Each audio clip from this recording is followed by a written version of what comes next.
I'm retiring. Well, in that case, what are we drinking? Same for the goddaughter. Dad told me you found something on a train during the war. A dial that could change the course of history. Why are you chasing the thing that drove your father crazy? Don't move. We need to get out of here. Stop! Sorry. Helena! Dr. Jones, get him.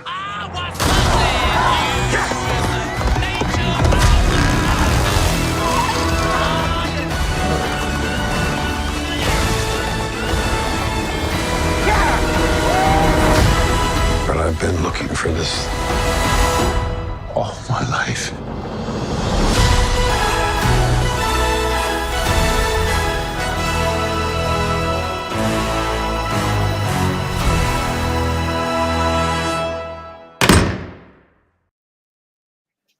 Hello, everyone, and welcome to Ranked and Reviewed. I'm your host, Tomye West, and joining me, as always, is my co-host, Alannis Maximus. Salutations. So, we just got done watching Indiana Jones and the Kingdom of the Crystal Skull, now Dial of Destiny. And before we get into our thoughts, we're going to go into our overview like we usually do.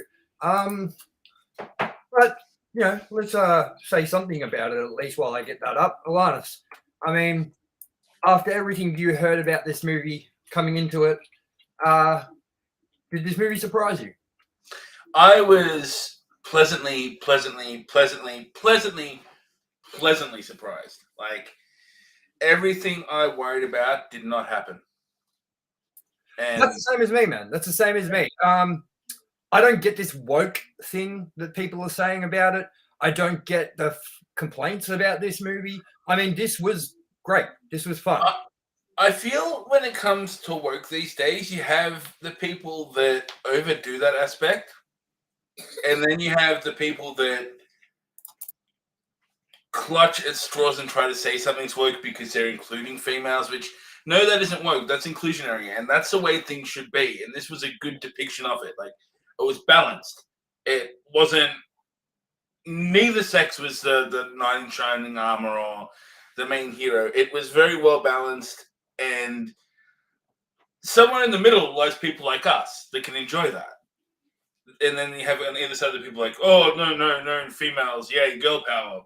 And then you have people on the other side going, oh, woke. Wasn't like that. No, this movie, man, like, when I heard the negative response this movie got at Cannes Film Festival, whatever you want to say, I'm like, of course that's going to get a negative response there. It's not that's not the place you put Indiana Jones's, like, first showing at the Cannes Film Festival. I thought this movie lived way over what people said about this movie leading into it. I'm sad because this movie isn't going to do well. And that really concerns me because, well, look, it doesn't really matter either way because we're not getting another Indiana Jones with Harrison Ford. So I want it to end here anyway. So the box office result, to me, at the end of the day, I don't really give a shit about the box office result because as long as I enjoyed it, that's all that matters to me. And yeah, I just don't think that this movie's going to do well. But then again, do they need it to? Because isn't this it? You know what I mean? Yeah. So, I think it if they continue it on, like, they could have a spin-off movie with whoever, but to reboot it, to have anyone be Indiana Jones except Harrison Ford, it's him. Never do it. It can't happen. Like, this isn't James Bond. This isn't even Han Solo. This is Indiana Jones. That is Harrison Ford. Like, that's his legacy. Yeah, I totally agree with you. I just want them to leave this be. This was a perfect send-off. I don't care what anyone says. Don't listen to the bullshit YouTube content creator media. Don't listen to the negative reviews without going to see this movie for yourself and judging it. If you don't like it, like, more power to you. I'm going to support anyone who doesn't like the movie. But I think that the whole hate towards this movie is completely overblown. I think that it just goes to show that negative is more positive for people to watch than positive is. You know what I mean? Like, people want to see people talk shit on things more than they want to see people talk good on things. And that's just the way it is on the internet at the moment, with the way the toxic world works at the moment. What do you think about that? Yeah, I think it's very profitable for critics to poo-poo things because it gets people reading their articles and acknowledging them. And now more so than ever, when I see a critic go, "Oh, that was crap," or "Wow, that was amazing," I believe it less and less. Like, I just find it very hard to listen to the critics these days because it's either a lie one way or the other. It's just, I swear, people are putting them some money under the table to go, make this sound good or make this sound really bad. And I don't understand why you'd want that or who wants that. Well, that was kind of what happened with The Flash. Like, we heard all this things like Tom Cruise saying it was the best superhero movie he's ever seen. James Gunn said it, obviously, but I hate how people are like, James Gunn's such a liar, you know, like, but that's his job, being where he is on DC's totem pole. You know what I mean? He has an invested interest in pissing. Of course, he's going to say that it's a great movie and everyone should go see it because he's the head of DC's movie universe at the moment. So that's like Kevin Feige saying that was a great Marvel movie. Of course, he's going to say it. Of course. So with that, let's do what we always do before we get into more thoughts, more in-depth thoughts, and that's do our overview. You know what? It's fucked because all my windows just disappeared. Farewell, Windows. Where are you, Alannis? Where are you? I am. What is it? Where are you? And I'm so sorry. All right. So our overview of the movie goes a little like this: Indiana Jones and the Dial of Destiny, with a rating of 12A, with a runtime of 2 hours and 34 minutes. And the synopsis goes a little like this: Archaeologist Indiana Jones races against time to retrieve a legendary artifact that can change the course of history. Now, of course, this stars Harrison Ford, Phoebe Waller-Bridge, and Antonio Banderas. It was directed by James Mangold, who's also directed Logan and a few other very highly regarded movies. And this has a rough estimated rough estimated budget of $294.7 million.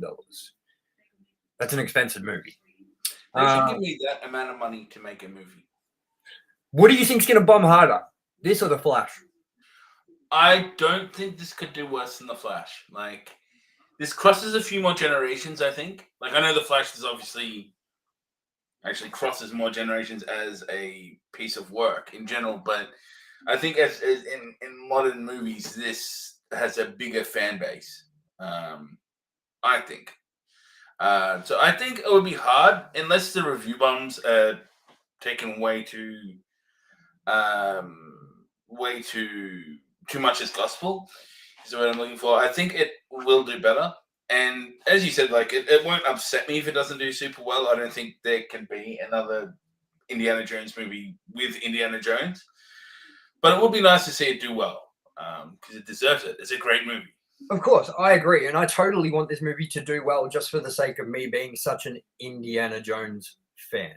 I mean, it's my favorite movie series of all time, and I was waiting for this movie. I've been waiting for this movie since 2008 with Kingdom of the Crystal Skull, you know?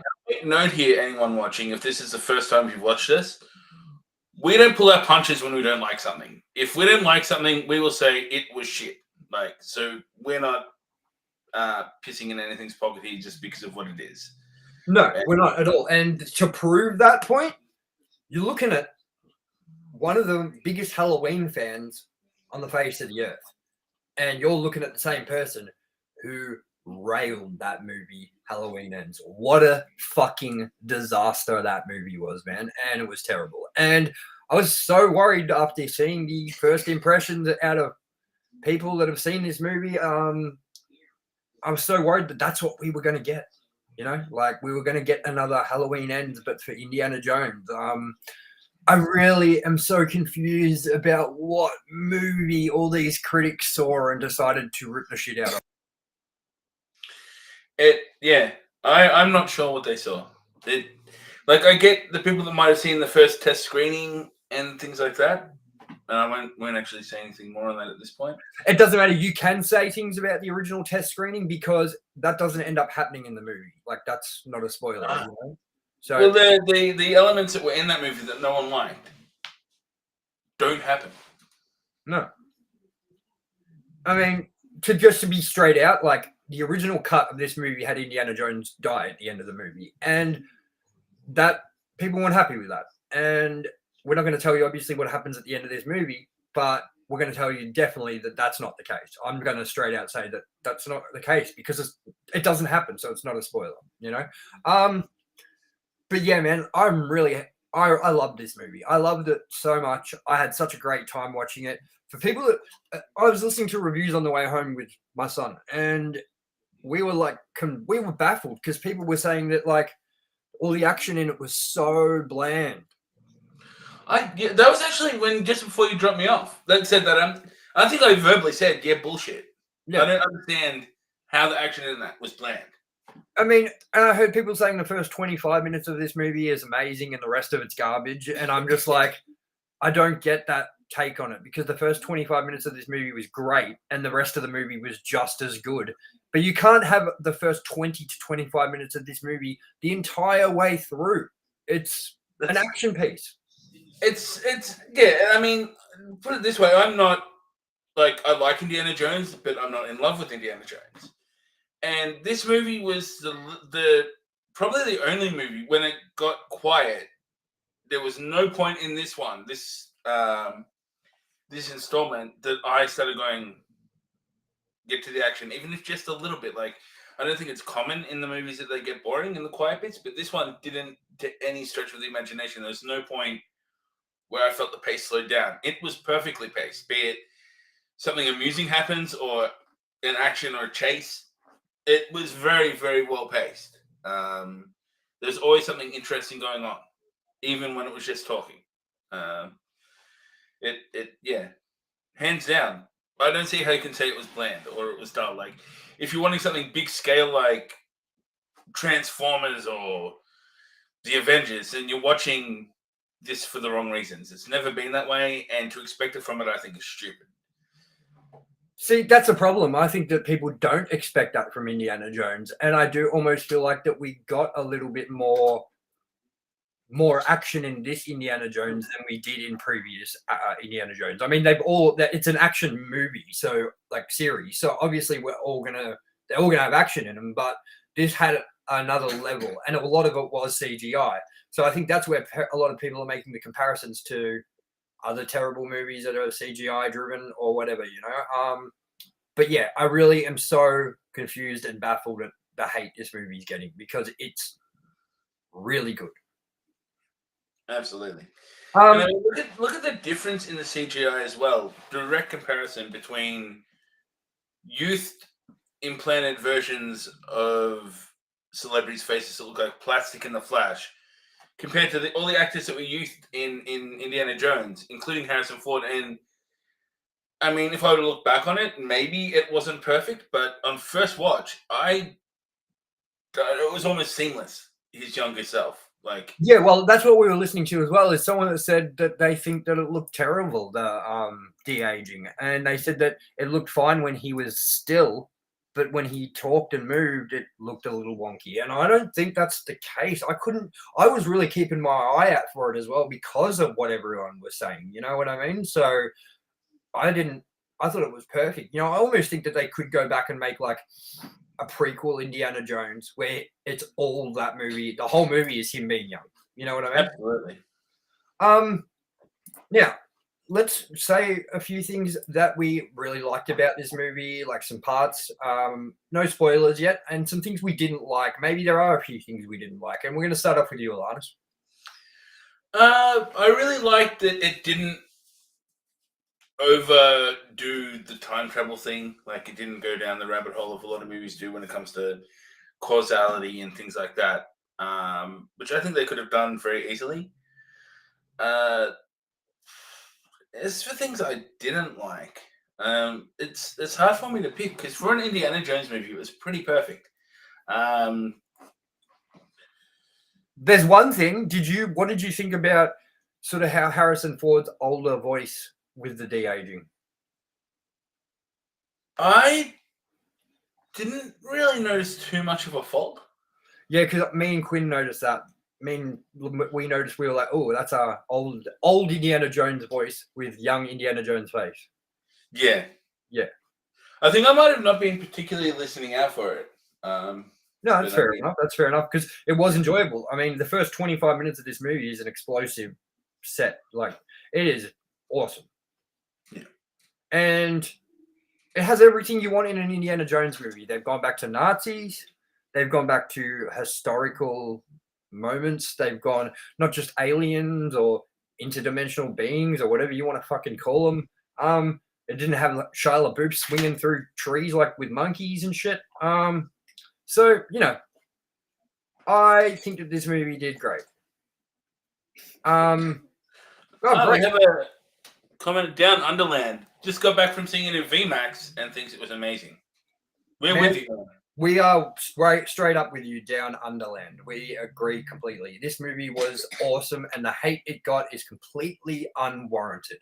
I'm shocked at how good it was because of everything said beforehand. Like, I'm shocked. Yeah. And I'm so sad that people are so wrapped up in listening to reviews, like the negative reviews more than the positive. I just pulled up an article then from Screen Rant, and the headline, this is from today, it's a review, and it says, Indiana Jones and the Dial of Destiny review. Ford is brilliant in Final Adventure. Indiana Jones 5 doesn't quite match the highs that came before, but with Ford's assured performance at its center, it's still an entertaining ride. So, I mean, that's more of a review I can get on board with than anything negative. Yeah, exactly. And we're happy you love it too, Down Underland, because it baffles us. We were saying that a little earlier. It makes no sense why the critics hate this. Why is it getting bombed? And I didn't feel any wokeness. I didn't feel like he got his like thunder taken away by a female role. I felt like she did a great job in this movie, being what she was and what she cast. She did a good job. I wouldn't say that his little side character kid, like short round version this time, was as good as short round, but that's nitpicking. You know what I mean? Yeah. And I mean, Mads Mikkelsen, people said he was a bad villain. He was fucking brilliant. Like, he is perfect for a sinister Nazi dude. Like, the dude he weirds me out a little bit just in his features and things. He captivated me, man. He captivated me in this movie as a villain, because in the last one we had Cate Blanchett, which was horrible. We also had who's before that? We had Hitler, obviously, and the Third Reich. Then we had the Temple of Doom, which, I'm sorry, I still think that's my lowest scoring Indiana Jones movie. And Raiders of the Lost Ark, which is again Nazis, and this movie had everything in it you would want from an Indiana Jones movie. And I don't know what else people are expecting, because people weren't happy with Kingdom of the Crystal Skull, and now people are apparently not happy with Dial of the Destiny. So it's like, where do you want this to go? What do you want here? Because this movie was everything Kingdom of the Crystal Skull wasn't. Like, this... Yeah, and Down Underland, you just made a good point again too. You said Disney didn't destroy this, and they didn't. They really did a good job. And I'm surprised, because Kathleen Kennedy was on board with this, and she hates men.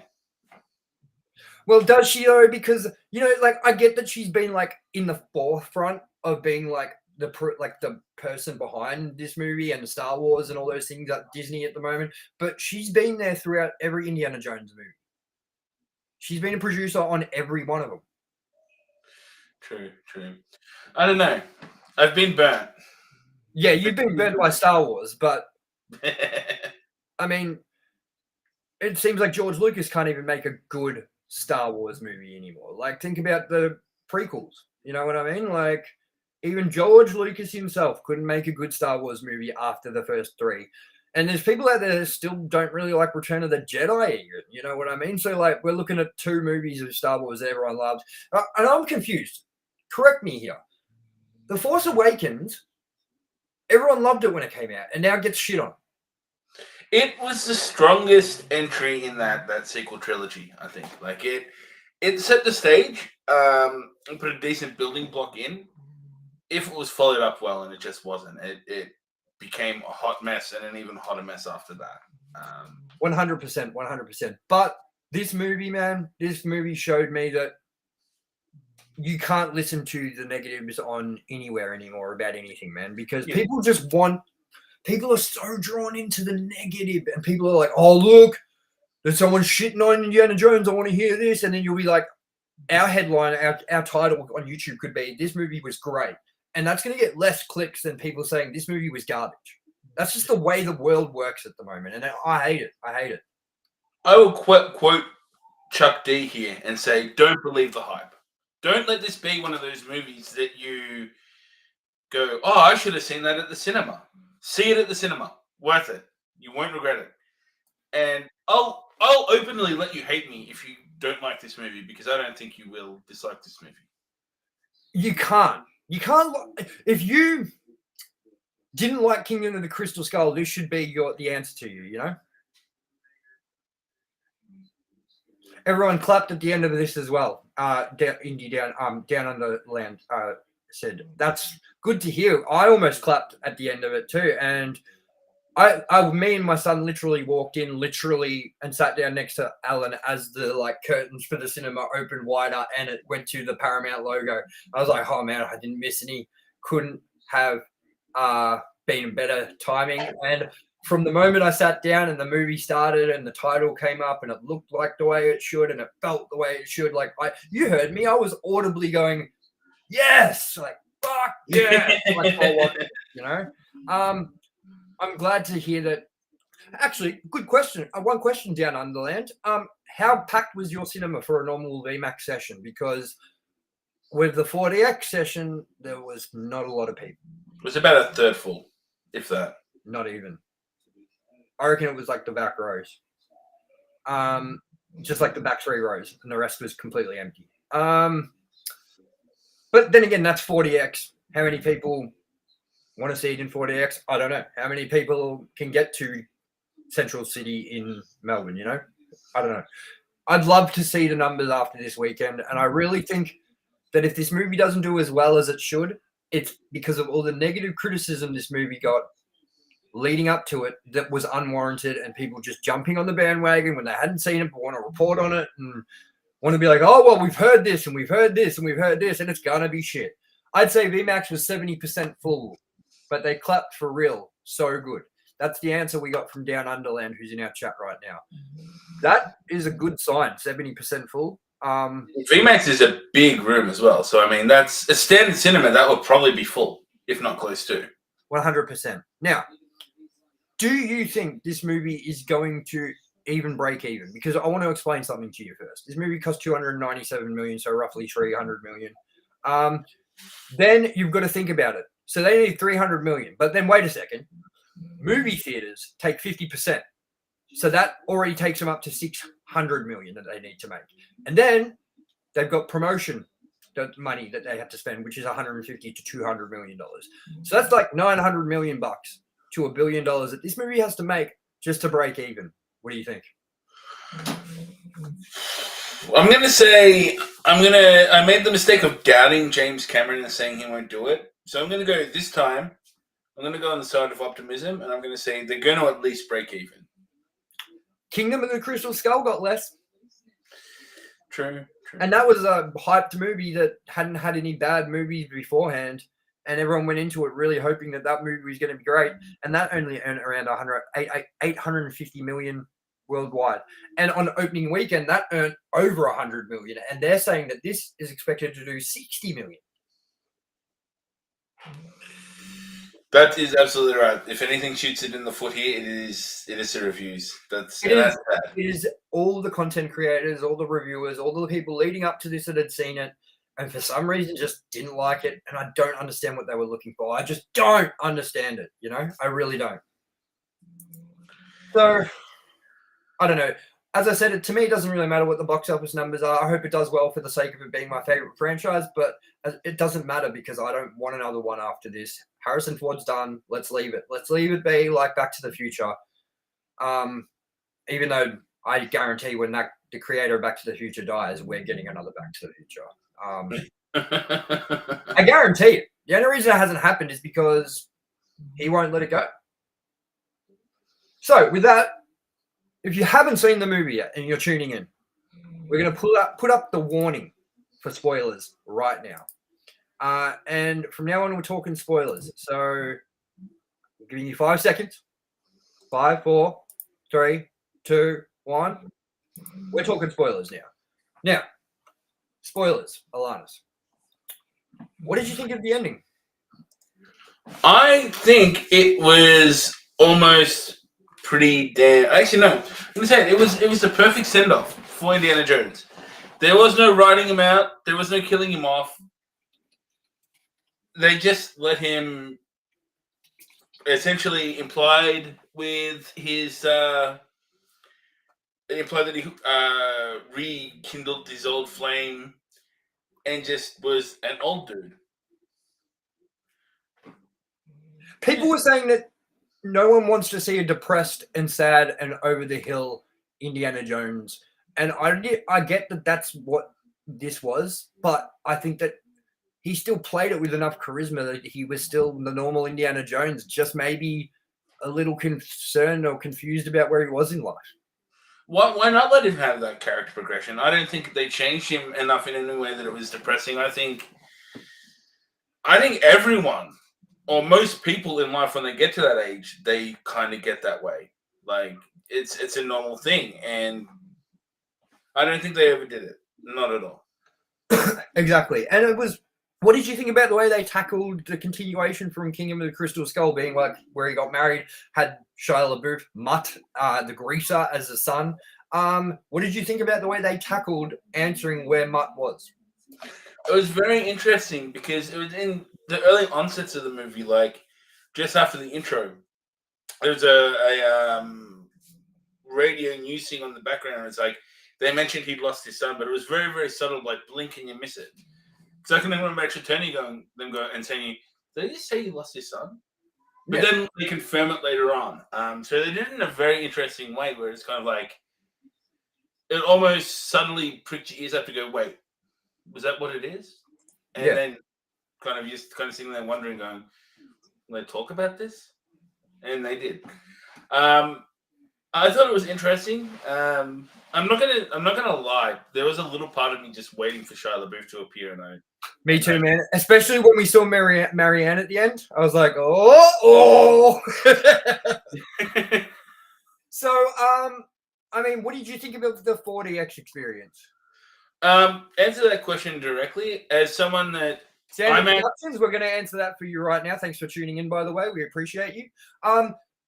IMAX is no way near shit on seeing this in 4DX. The 4DX experience was phenomenal. Far better than just having a really big screen you have to go. That's my 2 cents. So Standard Productions, are you seeing have you seen this yet? If so, are you seeing it in IMAX Melbourne, or there's no IMAXs anywhere else, or is it just Melbourne? It's definitely, I think, Sydney, Canberra, there's a few. Because I'm never going back to IMAX again, at least until that seating area gets a revamp, because it's so uncomfortable. It's so smushed to the screen. Like, it's all well and good having a giant screen, but when you're this close and you've got to be like turning your head from left and right just to see what's going on, like, honestly, the 4DX experience trumps everything. Only thing that could have been better, and this is just my personal opinion on it, I liked the 3D, and we didn't get 3D. And I'm a big fan of 3D. You don't have to be. You may prefer to see movies not in 3D, but I really wish that this was in 3D. There were some parts that would have looked beautiful in 3D with this. The streamers, like when the parade going on, the underwater bits in the plane, all those sorts of things. There's some great parts in this. And Standard Productions, if you haven't seen it and you're in Melbourne, or you have access to a 4DX screen, go see it in 4DX. Do yourself a favor. Go have a fun time. I mean, some of the explosions, some of the action throws you around. The part when they're on the chase scene on the little enclosed thing in where were they? Morocco? Yeah. I don't know, man. But anyway, the way they were going down the stairs, and you're like, duh, duh, duh, duh, duh, duh, duh. It was so fun. It was a great time. And yeah, I really like the villain. I really like the plot. I really like this movie, and I suggest everyone go see it. Is it better than Avatar 2 in 4DX? Now, we can't answer that because we went to IMAX. we're the dumbest idiots ever. We didn't even know there was a 4DX theater when Avatar 2 was on. We had no idea. And then we saw it in IMAX, and now we wish we saw it in 4DX because we're such big fans of 4DX, you know? So I guess if you've seen Avatar 2 in 4DX and then you're going to go check this out in 4DX, you'll have to be the judge of that one. But yeah, I just definitely think that this was an experience that I'm so happy with. And it was a great wrap up to my favorite film franchise ever. Yeah. So, go on. You go. You got anything else to say? I think that's about all I really have to touch on there.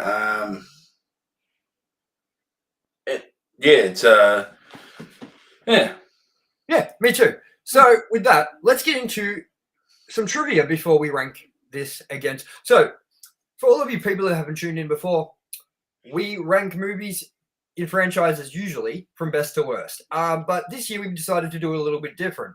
We're ranking every movie of the year in one big list. We each have a list and we give you our rankings of where we put movies for the year. And by the end of the year, we're going to have a giant list of all the movies that came out from best to worst, in our opinion. We also rank the 4DX experience now on its own.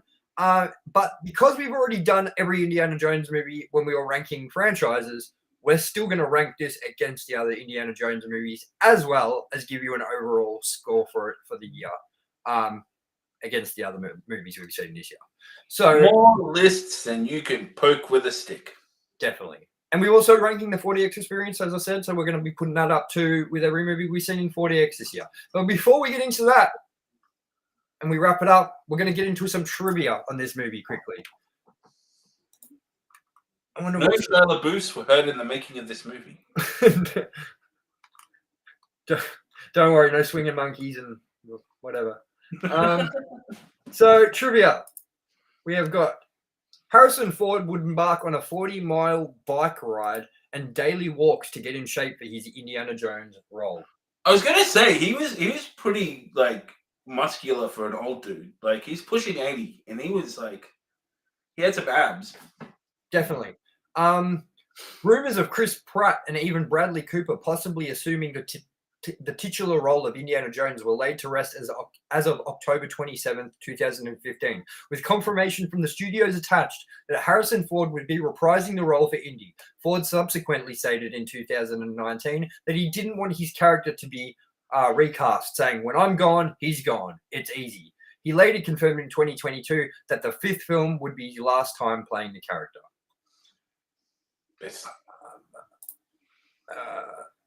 Steven Spielberg has stated that Indiana Jones will and won't ever be killed off.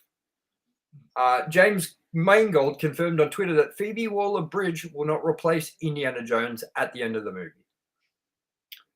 Even if it's mostly set in the 60s, some sources of information claim that there's going to be a flashback that lets Indiana Jones fight Nazis on a train, which is confirmed.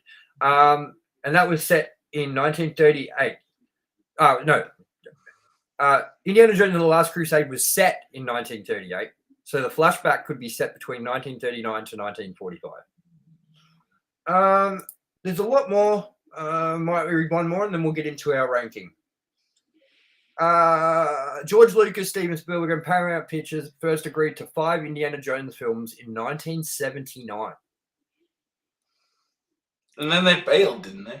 Yeah. Quitters.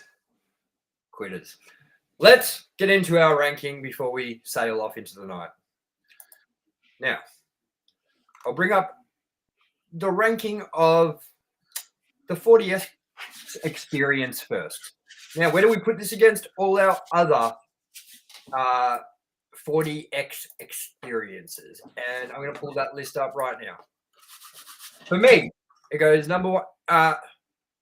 Yeah, number 1, the Super Mario Brothers movie. Number 2, Indiana Jones and the Dial of Destiny. Number 3, Transformers: Rise of the Beasts. Number 4, The Flash. Number 5, Fast X. Number 6, Guardians of the Galaxy. Alannis goes, the Super Mario Brothers movie, Transformers: Rise of the Beasts, Indiana Jones and the Dial of Destiny, The Flash, Fast X, and then Guardians of the Galaxy Volume 3. This is our first variance in 4DX experience. Definitely. Now, it was a hard decision though. Sorry? For me, like I had to keep re-editing my side because I'm like, yeah, but nah, but yeah, but nah, but I think the one thing that made me put Transformers above it is the 3D pop's so good there. I tried to make that not too much of a deciding factor. If it was average 3D, 3D, probably would have put Indiana Jones above it because the incorporation of the lights in this movie and the water and the movement, I think, as well, was second only to Mario. Yeah. But the 3D just pushed Transformers above it, I think, because that was also a contender in its own right. Definitely. Now, we're going to bring up our ranking for movies for the entire year. Let's do that right now. For me, it goes number 1, Indiana Jones and the Dial of Destiny. Yes, that's right. This movie has taken over number 1 position as my favorite movie of the year. Number 2, the Super Mario Brothers movie. Number 3, Scream 6. Number 4, The Flash. Number 5, Avatar: Way of the Water. Number 6, Transformers: Rise of the Beasts. Number 7, Cocaine Bear. Number 8, Evil Dead Rises. Number 9, Guardians of the Galaxy. And then number 10, dead last, Fast X. With Alannis, number 1, Evil Dead Rise. Number 2, Guardians of the Galaxy. Number 3, Indiana Jones and the Dial of Destiny. Number 4, Transformers: Rise of the Beasts. Number 5, Avatar: Way of the Water. Number 6, Scream 6. Number 7, the Super Mario Brothers movie. Number 8, The Flash. Number 9, Cocaine Bear. And number 10, Fast X. We're going to do our Spider-Man Across the Spider-Verse review soon. We just, at that time when that movie came out, we had a lot going on with my band, with Alannis moving. We will eventually rank that and put that into the list when we see it. And we'll do an episode on it. It's probably going to be very outdated, but we're going to do it. And now let's finish off with where we put this movie against all the other movies in the Indiana Jones franchise. And I think this is going to upset a lot of people. Or if you like this movie or whatever, you may not have. So here it is. Number 1, Dial of Destiny. Number 2, The Last Crusade. Number 3, Raiders of the Lost Ark. Number 4, Kingdom of the Crystal Skull. Number 5, The Temple of Doom. Oh, that's got to rub some people the wrong fucking way, man. I'll tell you what. And then we're going to go with you. We're going to go with your list. But I mean, if you look at this here, ours are radically varied, but we both agree that this was the best movie. So I think that says a lot. Definitely. So number 1 with you, it's The Dial of Destiny. Number 2, The Last Crusade. Number 3, The Temple of Doom. Number 4, Raiders of the Lost Ark. And number 5, Kingdom of the Crystal Skull. This was my most anticipated movie of the year. This was my most anticipated movie of the last 10 years. And it didn't disappoint. And I'm so happy that it didn't disappoint. So with that, we're going to close out the show now. We thank you for all coming in and checking it out and tuning in. What have we got coming up next? Do we know? We have on this, I think 40X wise, there's not heaps until August. We have the Meg 2. We have Gran Turismo, I think, is August. Yeah. In terms of movies that have come out, there is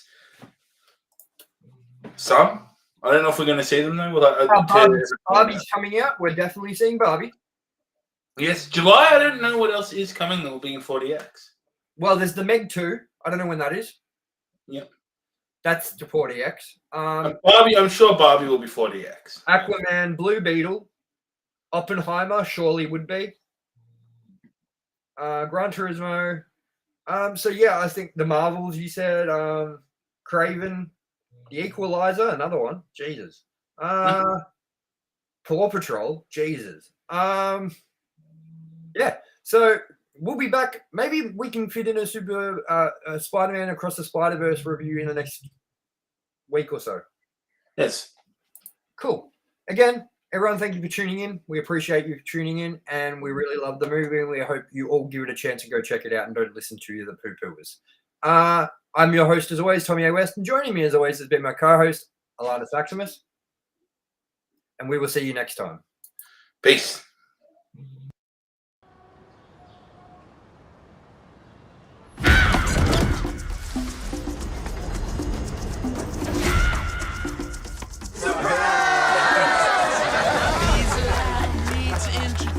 I'm retiring. Well, in that case, what are we drinking? Same for the goddaughter. Dad told me you found something. On a train during the war. A dial that could change the course of history. Why are you chasing the thing that drove your father crazy? Don't move. We need to get out of here. Stop! Sorry. Dr. Jones, get him.